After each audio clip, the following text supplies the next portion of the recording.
You're listening to Men of Abundance, episode 111, with Cheryl Klein and Scott Danish.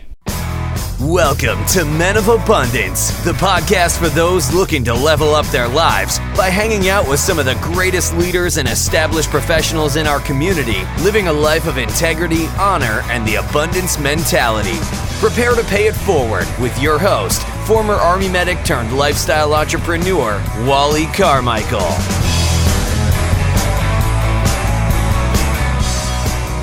What's up, all of you amazing, abundant leaders out there? I am Wally Carmichael, your host of the Men of Abundance podcast, the Pay It Forward community.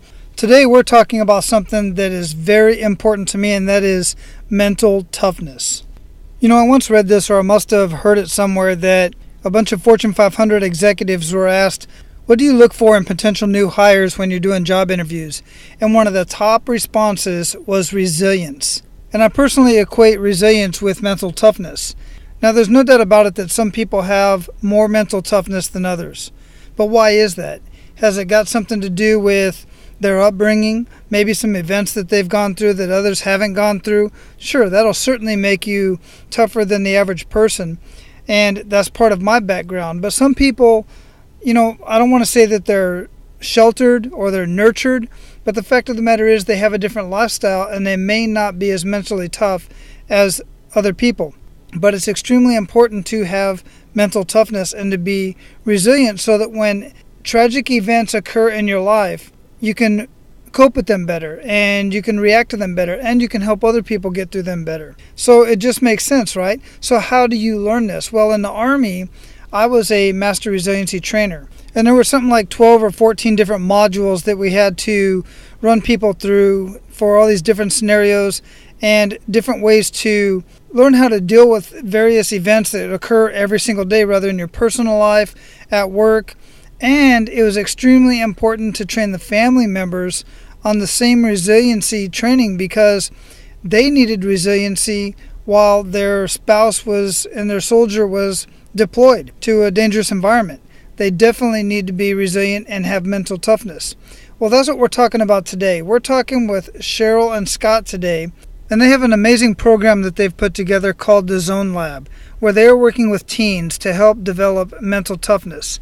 I absolutely love this conversation. And while their focus is teens, and we are going to have the conversation about building mental toughness in teenagers, don't count yourself out, whether you're associated with teenagers or not, because I assure you, you will get something out of this conversation. You're going to also want to share this conversation with others, and you can do that in so many ways, as I always talk about. One, of course, is just to simply share the link, menofabundance.com. And, of course, you can share this episode on whatever podcast player you're using. Just click on the share button.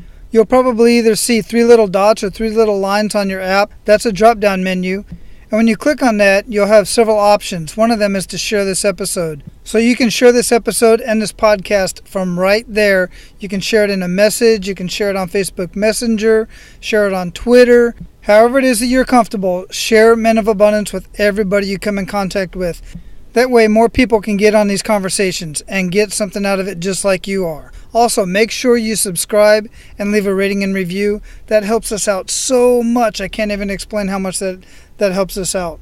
So let me share just a little bit about our featured guest today. One, we have Cheryl Klein. She's the CEO and founder of the Zone Lab, LLC. She's a mental toughness and certified high-performance coach, published author, speaker, and mother of 3 kids who are high school and college Division I student athletes. That's impressive. Cheryl has worked with recreational and world-class athletes across many different sports, and she's delivered her content in corporate settings such as Google Ventures, Bank of America, Autodesk, Pixar, Microsoft, and so many more. Her focus, however, is on 13 to 19-year-old students and athletes so they can have a mental toughness foundation as early as possible, and this is extremely important. Whether for athletes, academics, or corporate settings, Cheryl is passionate about teaching her zoned-in mental toughness framework so clients can dream, plan, and achieve their best. Scott Danish is the co-owner of the Zone Lab LLC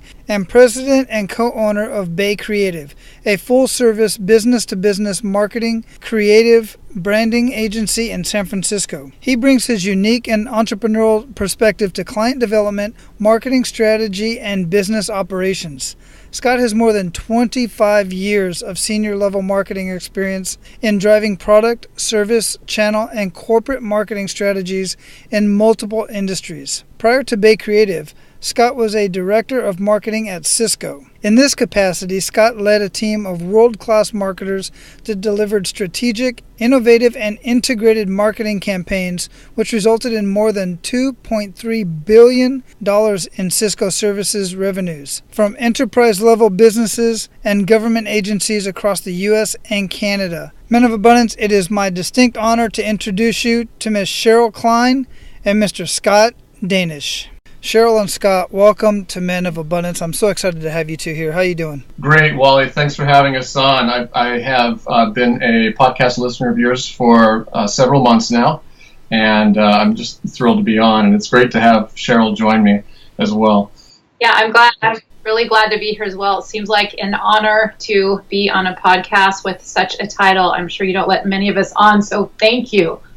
Yeah, well, Scott and I have been communicating for, like he said, a couple months, and we've actually gotten a chance to talk a couple times through, we've talked in person, we've gotten on, email back and forth and stuff like that. And quite frankly, Scott, you have greatly encouraged me more than I can say. I know we've had this conversation before, but you have really encouraged me quite a bit and started me down a path that I did not expect to go. And I want to thank you for that right here and now. Well, that's really humbling. Thank you much. I'm in a phase of my life right now where I am, quote unquote, a learner. So to know that I have influenced your life means a lot to me. And I reached out to you. I was the one to reach out to you, and it was really because your commentary and your guests that you have on are really resonating with me in the stage I'm in my life right now. And so it's really just a pleasure to get to know you and to continue our conversations. That means so much to me. It really does. So before we get too much into the show, I really like to start the show out with an attitude of gratitude. What do you two have to be grateful for today? And I would like to hear this from both of you. Well, I am grateful for Scott, first of all. We've thought for a long time that we were meant to do something really special together, and I'm grateful for just the sweet person he is and his love and support. So I'm very grateful for that. I'm also grateful for 3 healthy children and, opportunity. I'm grateful for the opportunity that's been presenting myself. And one thing, we'll talk about this a little later, but this business and our business didn't scale until we decided it was time to scale. And now opportunity is presenting itself everywhere. So I'm really grateful for that. Well, I don't want, first of all, I appreciate your comment, Cheryl. Thank you. And obviously, I'm very grateful for you. I think I told you that this morning. I'll make things a little different. This past week, we celebrated Passover, and essentially that's, a story of about freedom. And I am just so grateful to live in a free country, to have the freedoms to make my own decisions, to pray the way I want, to talk to whoever I want, to do whatever with my life that I want to. And that's just a valuable feeling to have, and it's something I don't take for granted. So I'm very grateful for our freedom. Amen to that, Scott, and thank you both for sharing that. I really appreciate it. Now, before we got started here, I talked a little bit about what you're doing, didn't get as much into who you are, because here on the show we really like to get to know the people behind the abundance, and in this case a couple and individually. So if you could share with us a little bit about yourself. Let's get a little bit personal. Well, great. My name is Scott Danish, and I am middle-aged, I guess you'd call it. But assuming you're going to live to 100. Yeah, exactly. I am an entrepreneur. I own a successful full-service marketing, creative, and branding agency in San Francisco, where our focus of clients are B2B clients, where for the last 9 years, we've really built a great offering for helping our clients reach their goals through a variety of different marketing initiatives. Aside from my business, I'm a father of 2, and we are Cheryl and I are involved in a blended family right now, so that the interaction with even more kids has just been a joy, as well as some challenges. A joy most of the time. Most of the time. Yeah. And then, as Cheryl noted, Cheryl and I reacquainted with each other about 5.5 years ago, after about 20 plus year hiatus of knowing each other. And we just had something in our gut that just said we're meant to be together, and we are meant to do something really special that's going to affect a lot of people. And so I've started, she and I have started a second business because I love being an entrepreneur. And Cheryl will talk a little bit about our business, but it's been fun with dealing with the challenges of starting from scratch and growing a business that we eventually want primarily to scale to as many as possible, and that means utilizing online as much as we can. All right, me. Well, my name's Cheryl. Last name is Klein, and I had a private practice. I specialize. Well, let me back up a little. I used to work with high school, college, and world-class athletes. My background is applied sports psychology. And then 2 years ago, I took a step back and I thought, you know what, I'm going to focus on teens because I want to catch everyone as young as they can to give them the skills to dream, plan, and achieve their best, and to persevere even when it gets rough, and to be able to manage their thoughts and emotions, especially in situations that really matter to them. And most importantly, to help them avoid the struggle that I had, with school and with my sport when I was growing up. And so I had a pretty successful private practice, and then we formed it into an LLC and formed the Zone Lab. So I'm currently specializing in teens, and I've been kind of found out by Women in Leadership because that's been this content for mental toughness in the workplace has been really important for them. And I also have a group of men as well who I think mental toughness really helps with living an abundant life, because sometimes we have to learn how to plan out what's important to us and then take the measurable steps to get there even when it's rough. So it's a universal skill that I'm teaching to a lot of people, but I specialize in teens and young adults to catch them as early as possible, because if I knew this when I was a teen, I would be giving Tony Robbins and Oprah a run for their money right now. No, I'm kind of kidding. But I would have seen the level of success a lot sooner. So I'm just passionate about getting this framework out there. Yeah, Cheryl, I'm really, when Scott reached out to me about getting you two on the show and having this conversation, one of the things that really stuck out about what he sent me and the whole information about what you're doing is mental toughness in itself. And then you're working with kids, which I absolutely love, catching them at such a young age to help them be resilient in their teens and when they're young is most definitely, without a doubt, going to help them as adults. And then you're absolutely correct. Living a life of abundance is a huge part of that, is being mentally tough and being resilient in everything that you do, because things aren't always going to go right, and some things are completely out of our control. And ultimately, it's all about how you react to that event that's going to help you either raise up out of it or, just go down a hole that nobody wants to go down. So I truly commend you for doing that. And you touched on it a little bit, but how did you get into the whole concept and the whole idea of mental toughness and got you to the point to where you're being a high-performance coach? Well, that's an interesting question. It's because of a struggle that I had in school. I went to a small private school, which probably wasn't the best place for me, but I felt like I prepared twice as hard and spent twice as long studying, but I was so nervous sitting down to those tests that my thoughts and emotions got in the way of me doing my best. And the same thing happened in my sport. I was fortunate enough to be an equestrian show jumper. And I had a horse that no one thought would ever amount to anything. But after 4 years of training, I qualified for national event. But by the time I got there, I was worrying about everything except the task at hand. That was getting over 12 jumps. And so 4 years and hundreds of hours of practice kind of ended up in about 5 minutes of failure. So it felt.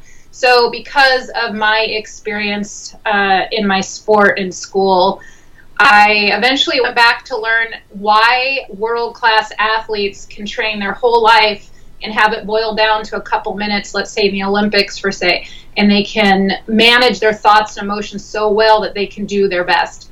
And so I really teach kids and young adults and anyone for that matter that, we can't all be world-class athletes, but we can learn the same mindset so we can do our best and make progress, especially when it matters. So that was a long-winded answer of saying I'm doing this so others don't have to struggle with the same thing that I did.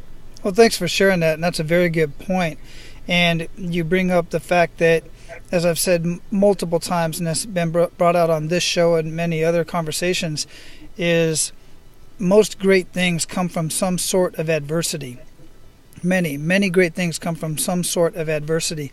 So that's what I'd like to take you right now is that kick in the gut moment that I'm sure you've got plenty. Between the two of you, you've got more than enough to share.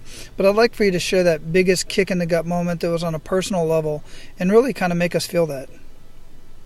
Go ahead. Yeah, sure. Well, again, like you said, there are many kick in the gut moments. And, if I had to say one that really has stuck out for me, it centers around not being fulfilled. And one of the challenges that I've had in my life is that my energy has come from being responsible for other people. My energy has come from seeing approval from other people, taking care of other people. And I had a kick in the gut moment as an entrepreneur not too long ago where going out and getting new business, especially for a professional service agency like a marketing agency like ours, is pretty tough to do. And I had spent a lot of time with this one prospect, and finally it came down to a couple of different agencies, and we ended up winning some business. In fact, we ended up winning a lot of business. It was in the six figures. And the first thing that came to my mind after winning the business was, thank God I don't have to nag that person anymore. So I wasn't thinking about, wow, I've really made an amazing accomplishment, and I should be celebrating it and jazzed. I was thinking more along the lines of, okay, I can keep payroll going, and I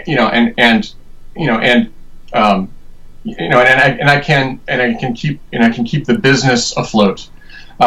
It wasn't an internal fulfillment, and that's really, as I mentioned earlier, I'm in a learning stage right now, and that's one of the biggest challenges that I need to overcome, which is knowing that you can be responsible for other people, but the person that you need to be most responsible for is yourself. And I've just been enlightened to that, and I'm in a process now of gaining good habits so that I can do that. So the kick in the gut moment again was realizing, God, I should just be completely celebrating this amazing accomplishment that I helped do, but it just turned out to be, I'm unfulfilled again, and I just saw it as a negative response. Right, and one of the things that I want to point out there is every one of us is in a perpetual learning environment. We're always in learning mode. Those of us who want to move forward and want to improve our lives and improve the lives of others around us, even just by connecting and just by being there without a conversation, we're all in a learning mode. So really, thank you for sharing that with us. Now, I want to interject. Mine wasn't necessarily, when you get kicked down. Mine was when I told you that I transferred from a private practice into starting a the Zone Lab LLC, and that came when a girl that I had worked with for her entire high school career, she was also a writer, and she wasn't seeing the results that she wanted, and she was going to quit, but she loved the sport. She was really torn, and she was really suffering.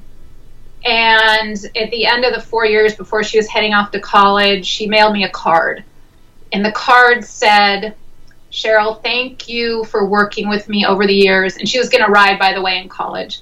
And she said, "I would have never gotten to where I have without you." And she said, "Most importantly, thank you for helping me find my joy again."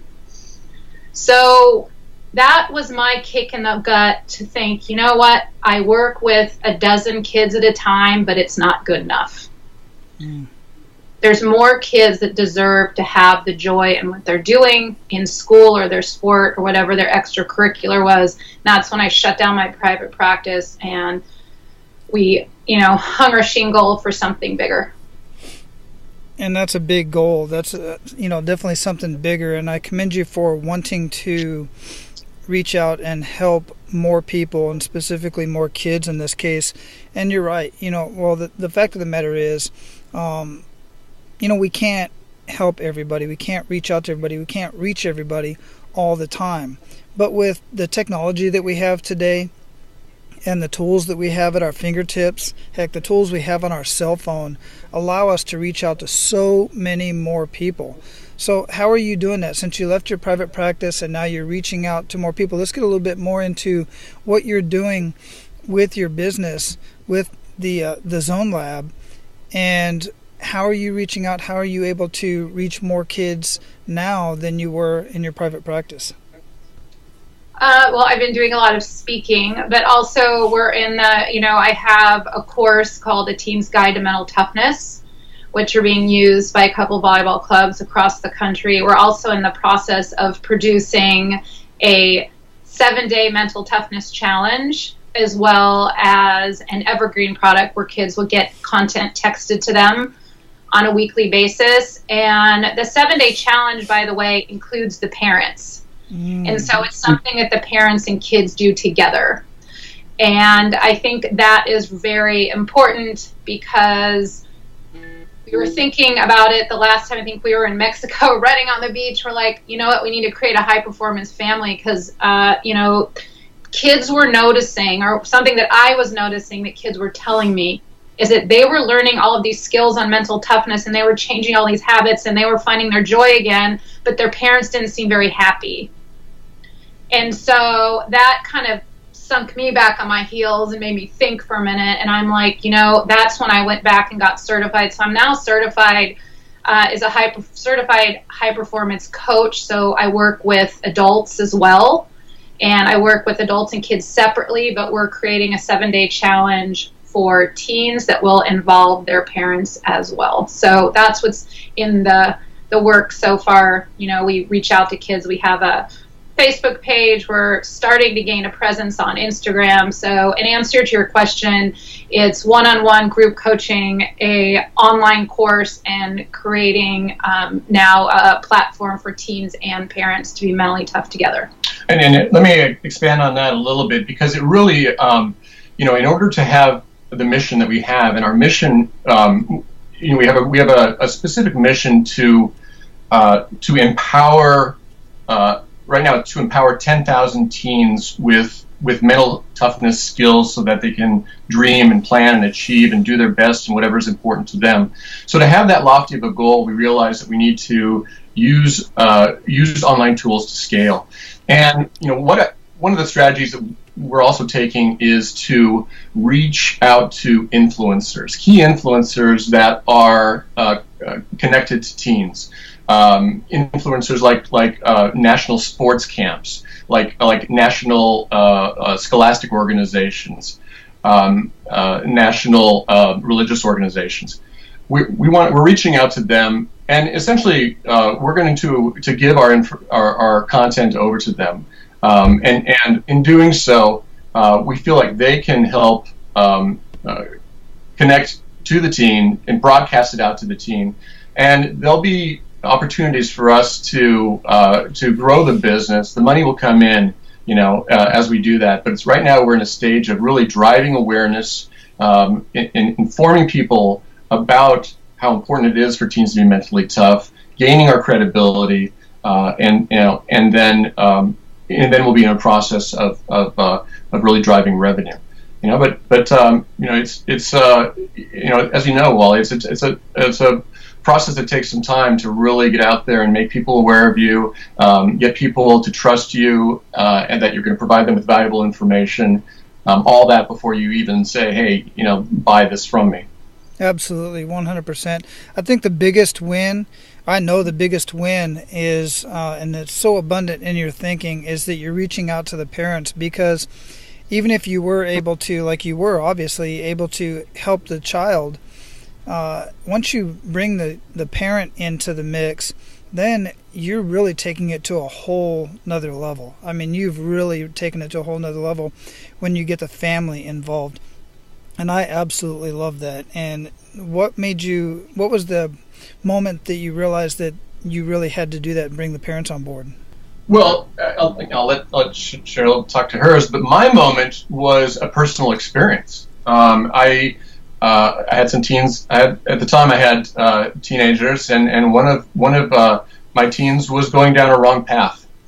You can love your kids to death, but you might not necessarily have certain skills to help them get back on a path. It takes a lot of collaboration between a parent and a teen to help resolve them and to give them the skills that they need. And so we were in a position to, because we didn't have certain skills to educate our son, to give him the tools that he needed to get back on path. We needed to use a outside service and enroll him in a boarding school. So that was kind of my moment to realize how important it is for parents to get educated, to be to be collaborative. Because when he got back, from school, that's when everything really began for us. That during that time he was away, I was educating myself on what's how we can best keep him on track, and the collaboration really began. And it was very satisfying. And then I just want to interject with a story rather than a explanation. So I had a young man come to me. He was very young at the time. He was 11, and at the time he said, I have a dream that I would like to play tennis for the University of California. But he was small. I mean, at the time, I don't know how tall he was. He couldn't have weighed 90 pounds. And then I worked with him, and we got out a plan to getting better. And there were a lot of tears coming back from these tournaments because he was small and he was disciplined and he did all the right things. But he got beat at the higher level tournaments because kids had a lot of height and muscle on him, and it was just kind of impossible for him to win. But this kid went to bed at 8:30 at night. He got up at 5:30 in the morning once he was in middle school and high school, and he worked his tail off. And I taught him a framework of how to be mentally tough, how to be resilient, how to persevere when things get rough. And when he was a junior, I asked him again, I said, what is your dream? He said, my dream's still to play for the University of California, but they're not going to recruit me. I'm 5'6", I weigh 130 pounds. And I said, you know what, you've done all the right things, so you need to pack up all your volunteer work, your transcripts, pack up everything and go have a meeting with them and go explain yourself and what your dream's been and how hard you've worked. And he worked as hard as he could possibly work for 7 years for this dream. And when I talked to him the next time, I said, what happened? And he said, well, the coach stood up and shook my hand and said, welcome to the University of California. And the story continues because he's a freshman this year, and he started out as the stringer. And the coach, he strings the rackets. Mm-hmm. The coach said, you may never play here, but I can see how you'll add value to the team. But you can try out every year, but you start working out with the girls. He said, I don't care. I'll do whatever it takes. So long story short, he got 2 months into the season. They pulled him up onto the team. And so now he is still stringing rackets and making a little money for college, but he's a real member of the tennis team in the University of California. And you know what? I'm not saying that to toot his horn or mine, but I'm saying, these are the kids that are going to be discovering how to help people, discovering cures, running our government. So what will they be able to achieve if they know that if they work hard, they can beat all odds and they can dream big and make it happen? So that hopefully explains a little bit of an answer to your question. And that happens to be my middle son, but I have a couple of other stories like that to tell if you want to hear them. I would actually, absolutely. And we're getting into the good news story part of the show, and I absolutely love these good news stories. I want to take a little bit of a different twist, though, and I'm going to ask you to reach into your bag of stories because I know you've got quite a few. But, I don't like to emphasize the point where sometimes people just need to realize that where their original goal, their original dream, it changes along the way for various reasons. It happened to me. It's happened to me a couple times actually, and it was very gut-wrenching, very hard to accept, but I had to make tough decisions. Do you have a story like that to where you had somebody who just knew they wanted to do something? Take, for instance, that 5 foot, that short little guy that wanted to go play for the NBA or something like that. But it went on a different way, and it ended up being, and that story there is actually a really good one in that, I'm glad you clarified what a stringer is because I would have never figured that out. But even though I've played tennis, I'd never figured that out. But do you have a story like that you could share with us? Yeah, that is a good question. Quite a while ago, I worked with a young man who played soccer. And he played soccer, but what he really wanted to be is a punter for football. And I don't know what it is. Maybe it's because of the proximity where we live, but he wanted to be a punter for Cal as well. And they kept saying, no, no, no. Even though he was a soccer player, he had a scholarship to Davis. His dream was to be a punter. And so he never gave up. And they kept telling him no. He sent tapes. He went down there. He hired a coach to help him with punting. And so he finally decided that he could do everything that, he could do. So he accepted a scholarship to be a soccer player at UC Davis. And then it was the beginning of August before fall of his freshman year. He decided that, something was in him that said, this dream has not died for me. So he sent in another tape.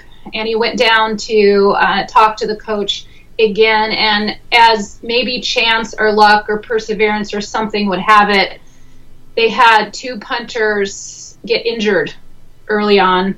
And he ended up playing for the University of California and being second or third string. But he also worked it out, so he got to start as well. So that was just more of a story of perseverance and not giving up, not being kind of forced out. But I really believe, and I don't know if this is, I'm sure there's science behind it. There's half science, half spiritual, but I think if people are open to possibilities and they have a positive mindset, because we're talking a little bit about mindset today, then they are much more aware of opportunity. There's so many things about these stories that you're sharing with us and those type of stories in general. But one of the biggest things that I get from that one is it was just nagging at him. And so many people have that same nagging voice in their head, but they never pursue it. And they don't pursue it for so many reasons. Either as a child they were told they couldn't do a certain thing by somebody that that loved them, like their mom or their dad. And many of our parents and our closest friends and our siblings will tell us not to pursue certain things because they don't want to see us get hurt. And that sticks with us forever. But I really commend the folks who consistently go after their dreams and take action and actually do it.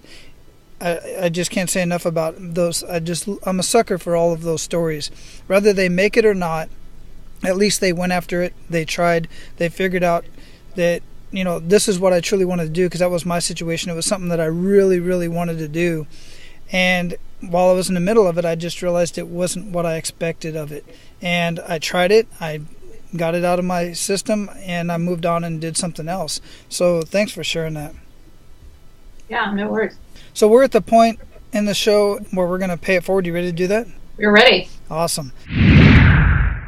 Hey guys, if I've been at all successful in convincing you that you need some sort of a side hustle, you're out looking right now for some way to build a side hustle or build upon an idea that you already have. And you're trying to learn things like building a website. What website should I use? What provider should I use? What kind of marketing should I do? Online marketing, social media marketing. Should I look at these new bots, these Facebook bots? How do I create an email list? What autoresponder do I use? I mean, I can go on and on with all of the different intricate parts of starting a business, whether it's online, offline, brick and mortar, out of your home, whatever it is, you name it, you don't have to look any further. You can get it all in one place in a membership site called Freedom, Freedym. And I'm a member of Freedom. I'm always in there. I'm always learning new things. They're consistently adding new video tutorials, which is the way that I like to learn. I like to watch the video, pause it, then go implement it, then start it again, and continue on from there. And you can go back all the time, anytime that you want, and watch these videos. Freedom is dubbed the Netflix for entrepreneurs because there are so many videos in there from all kinds of different people, not the same person. That's the cool thing about it. Yes, Ryan Lee is the creator of Freedom, and you'll hear him a lot. But he also brings on other experts that are experts in their fields, people that he learns from, and he shares that information with all the members within Freedom. Now, you can get access to Freedom by going to menofabundance.com, click on the Resources tab, and scroll down and you'll see the Freedom logo. Now, if you are looking to get started with Freedom, I am asking you to use that link because it is linked back to me. Because since becoming a member and absolutely loving everything in there, I became an advocate, and then I found out I could become an affiliate. What that means is, for everybody that signs up from that link, Men of Abundance gets a kickback. And I say Men of Abundance because that's going back into keeping the mic on, and as I start generating more income through Men of Abundance, a portion of the income is going to various charities that I'm aligned with. So not only are you going to get the best training that you're going to find online to start any type of online business or brick and mortar business, you're also going to be helping me keep the mic on and helping a charity. How awesome is that? Paying it forward multiplied. Now go take a look at what Freedom can do for you at menofabundance.com/resources, or just click on the resources tab at menofabundance.com. Now let's get back to the conversation. So give our abundant leaders 1 to 3 actionable steps that they can take today. Okay, I guess I'll take 2 of those. I don't know, maybe Scott can take 1. So I would say 1 would be up your level of presence. You know, I think of everyone, the goggles I look through are everyone to me is a world-class athlete. And if you had trained your entire life for an event, and now it is your moment to shine, you would not be on your cell phone. So, or you would not be trying to do an email, or you would not be distracted. So world-class athletes perform their best when they're calm, carefree, that means carefree the outcome, and 100% focused. And so I would recommend for anyone to set up what I call a positive trigger. So before you come home, 2 things. Before you leave in the morning, if you're leaving a loved one, even if you're in a rush, take 30 seconds to look them in the eye, give them a kiss, tell them goodbye like you're never going to see them again. When you come home, have a trigger to get present, whether it's touching the top of the doorway that you're walking through. Learn how to have a couple moments of world-class focus with those you love. That will transfer over into a lot of other things that you do, whether it's a presentation at work or a pitch or anything like that. But let's start with your family, because when I work with adults for high performance, it's sustainable high performance coaching. It has to do a lot. It's not just best practices at work. In order for us to do our best at work, we need to be supported by the ones we love. So my first tip is to be very present in the morning, look someone in the eyes, tell them that you love them, and treat it like you're never going to see them again. Also, on the way home, think of a trigger or a habit to get present leave whatever you've left at work, whether it's stressful, whether it's, whatever's going on, and just leave it for a couple moments to be present with your kids, your loved one, your partner, what have you. So that's really the biggest one that I can leave with you right now. I love it. Scott, what do you got for us? What I think is the biggest is to give yourself permission. I think that it's so important. We were talking about your why earlier, why you do things, why you dream, what's important to you. At least from my own personal experience, you get in a comfort zone, and it's so easy to it's so easy to do yesterday, do today what you did yesterday. And as I mentioned earlier, I had been in a challenge of focusing my actions based on what other people will think of me, what is my responsibility to others. And I really have been enlightened again through learning that it's so important to just let your guard down, give yourself permission to do something different, to learn, to experience, to take that first step forward, and see how that changes your life. Great things happen to people. People are always going to be resilient and bounce back on things. The fear of failure is all, it's in your head, and it's been ingrained through, some actions that you've had in the past. But it's so incredibly important to live in the present, to live now. And especially if you're trying to be a role model for your teens or any other age of your children, it's really important that they see in you that you have given yourself permission to have experiences. And I think that's really important for you to pass along to your kids. And if I can interject the third thing, something that listeners can hopefully wrap their arms around, that they can take away. Since my background is applied sports psychology, I like to give people things that are tangible. So hopefully those two tidbits of information are tangible and they can put it into use. But I'd also like to offer to your listeners, and I think you have our contact information, 5 free strategy sessions for adults. And what that is it discusses what high performance coaching is and how it can affect their life. And these are all for free, only for your listeners. I don't do that all the time, but I really want to do that for you. And I'd also like to offer 5 free 30-minute sessions for parents and 1 teen, if that's something that they think that it might be able to help their teen, for your listeners. So hopefully they will find that helpful. Cheryl, I truly appreciate that. That's very abundant of you, and we will definitely make sure we have that linked up in the show notes at menofabundance.com. So what daily habits make up the biggest impact in your life? Well, the daily habits that make the biggest impact in my life are in the morning. We've developed some really good routines, good habits. There's exercise. There's diet. There's meditation. There's journaling as well, and identifying what we're grateful for, what great things we want to happen during the day. And during the day, there's pausing. There is taking some time to give yourself a break, to distance yourself from what you're doing. And then, as Cheryl mentioned, I think what's also really important is being in the moment, having energy going into something, especially if you're transitioning from one thing to another. Those have been important things that I try to focus on each day. And I'd say for me, it's unplugging, ideally 60 minutes before bed. Sometimes it's 30, I have to be totally transparent. And also taking that time. I have the 5-minute journal. I'll be very honest, I don't have a lot of patience to do a lot of journaling, but I do have the 5-minute journal that I go through at night and in the morning.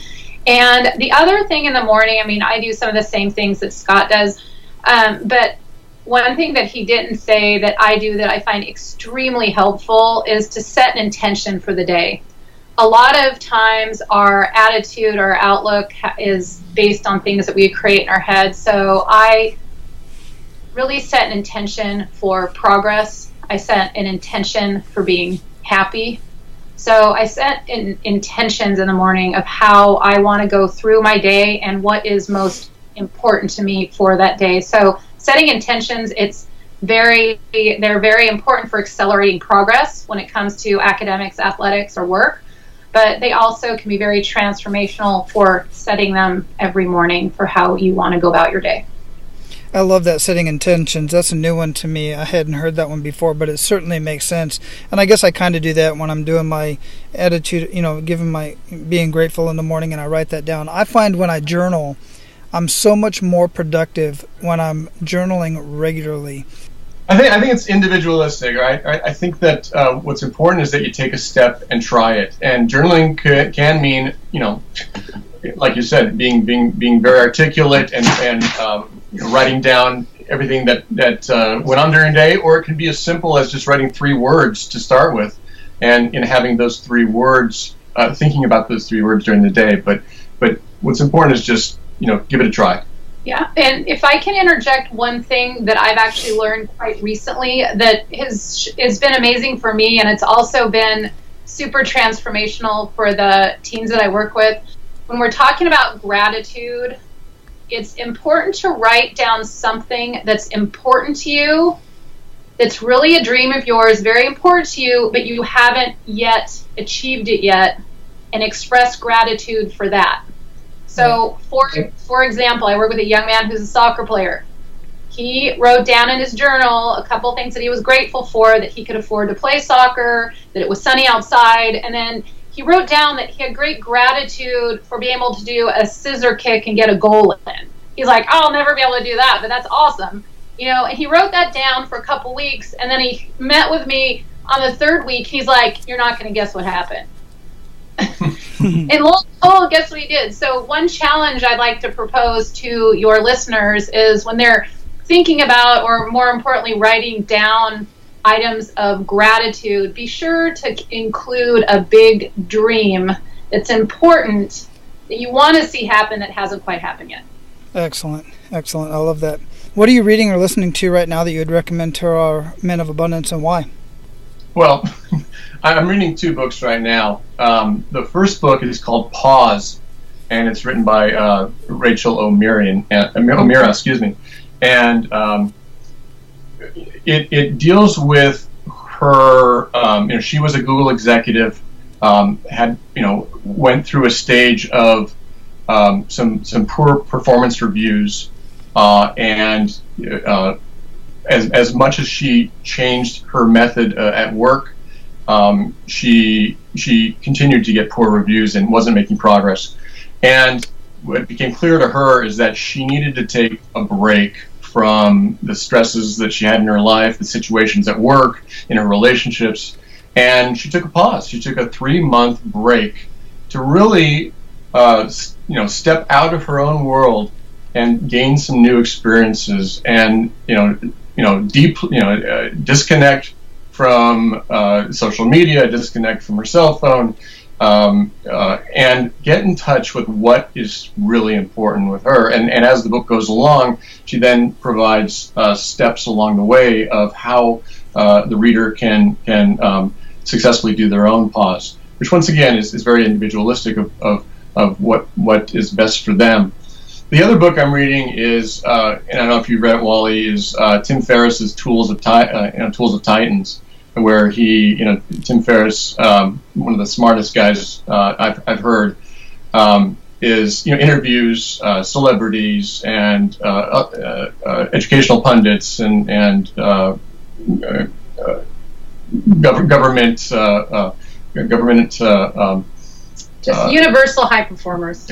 Universal high performers. Thank you. Universal high performers, and provides their own story and their own suggestions for high performance. And it's fantastic. It's in a short story format. It's a very long book, but it's easy to read the stories. So, short note on the Rachel Miro's book, Pause. So, Scott's now taking a 1-month sabbatical. So, if you recommend that book, you might be getting hate mail from spouses. But anyways, no, you're done with yours. I decided the sabbatical before reading the book. Anyways, no, it's a great book. I love Rachel O'Meara. Just throwing that out there. So the books that I'm reading, the one is The One Thing, which is by Gary Keller of Keller Williams. And, I'm out to save the world and to teach the world how to be mentally tough. But to do that, I need to start small and then go big. So in my efforts of, having clarity on what I want to do and who I want to help, it needs to be, constantly further refined so I can do it and do it well and serve those that I'm trying to serve and serve them well. So I'm reading that book, which is amazing. And I'm also reading The Automatic Millionaire by David Bach, mainly to get a further hold on kind of my finances, even though they're fine, but to get a better understanding of, as money's starting to come in, where it's going, and just to get a real hold on it. And also, too, to educate my kids. My kids are 17, 19, and 21. And so I'm also sharing this content, collaborating with them, the importance of, just like success doesn't happen overnight, wealth doesn't happen overnight. So it's habits. Success starts with habits, building wealth starts with habits. So I'm reading that as well. Absolutely correct. A lot of great books mentioned there. I have not read Tim Ferriss's latest book yet. I've read his 4-Hour Work Week, but Tim is the human guinea pig. The One Thing is an excellent, excellent book, and that's also co-written by Jay Papasan, who I've had on the show as well. And David Bach, oh my goodness, man, he puts out so much great stuff. He's got several other books out there, Beach Money, and he's got a lot of good books, a lot of good advice that he has. Really good stuff. So I'll have all of that linked up at menofabundance.com with the links and everything to those books as well. And of course, if there's any audio books, and I know a lot of those are in audio form as well, I'll have the links to those there as well. So I got one last question for you guys, and that is, what does living a life of abundance mean to you? Well, to me, living a life of abundance is a formula of there's a time component, and there's individuality, and there is joy. I think those three things together mean abundance. The time component to me is living in the present and focusing on what you can do now to make your life abundant and to make others' life abundant. The concept of joy, as I learned from Cheryl as she's teaching teens and adults, the concept of joy is just critical. What we do in life that's sustainable, that gives us energy and drive, joy is such a component. And again, I am the learner. I am being enlightened. Joy to me was the happiness others had. The concept of joy in my own life, I didn't really feel until recently. And the thing that must go with it, again, is time. It's got to be in the present. You can't think of the past. You can't think much of the future. You need to kind of concentrate and focus to be abundant on what's happening in your life now, what can bring joy and focus and to yourself and to others. Yeah, and I guess mine would be overlap a little bit, but clarity, freedom, and joy. And so clarity as to what's important to you and why. Freedom to pursue it on your own terms. And joy, meaning joy for what you do and also for your life at home, because they go hand in hand. That's part of sustainable high performance. So clarity, joy, and freedom for me. And that's why I'm so passionate about coaching teens and adults to find their joy and to figure out how to be sustainable high performers. Wonderful. I absolutely love it. I've really enjoyed this conversation. We could go on forever because I just love having this conversation, as I do so many of the conversations that I have on the show and off the show for that matter. But we can't go on forever. We both have other engagements we got to get to. I just want to thank you very, very much for everything that you do for families, teens, everybody that comes in contact with you, that you get connected with. And I will definitely be in contact with you because I have a few other questions that I have for you on a personal level. But we got to close this up. And before we do, please leave us with a quick parting piece of guidance and any other way that we can reach you, and make sure that I get that link so that I can put it up in the show notes. All right. I would just like to leave listeners with the idea of presence and doing some due diligence and finding purpose and encouraging their teens to find some purpose. And that's going to require a step back, maybe a vacation this summer that's unplugged or something like that. So give yourself and your teens a little time to figure out some presence and purpose. Great. And I think my parting is that, as men, we feel that we need to be responsible. Responsibility is a big trait for, I'm sure, a lot of your listeners, as it is for me. And you need to be responsible not only for others, but it's equally or more important to be responsible for yourself. And to take that step back, to give yourself permission to experience things, to have dreams, to pursue those dreams is really critical. And as Cheryl mentioned earlier, I've got a month-long sabbatical that I'm planning for this summer, and I'm really looking forward to getting out of my own element and searching for my why and finding my dreams and pursuing those. And I encourage that of your listeners as well. If your listeners want to reach Cheryl or myself and find a plethora of content, both about mental toughness for teens, as well as some of the ways parents can educate themselves on how to guide teens to become mentally tough, we have a great website at cherylklein.com. There's well over 100 videos and blog posts and interviews and stories like Cheryl's talked about today. All free content is available there, and we also have a weekly set of current content that is distributed by email to folks in our community. I really encourage people to check it out and check it out with your teen. Do it together. Well, yeah, and there's also a whole separate portal for adults and high performance coaching, if that's something where, if your listeners either don't have teens or something that they would like to learn a little bit more about sustainable high performance. Perfect. Excellent. I'll have all of that linked up in the show notes at menofabundance.com. Scott and Cheryl, it's been a wonderful conversation. I look forward to carrying on this conversation another time. And I hope you guys have an amazing day. Now go out and live your life of abundance. Well, thanks so much. It's been a pleasure. And you keep doing what you do, because you're making a difference. Your message is resonating with me and with so many other folks out there. It's really wonderful. Thanks, Wyatt. It's been an honor. Thanks. All right, all of you amazing, abundant leaders out there, that was another amazing conversation. Mental toughness is extremely important, and you can't always get it on your own. In fact, you can seldom get it on your own. There are many factors that develop your mental toughness. There are many events that develop your mental toughness. And you know what? It's my hope that you don't get involved in some sort of tragic event that would really cause you to engage in your mental toughness and use your mental toughness. But the fact of the matter is, chances are it's going to happen.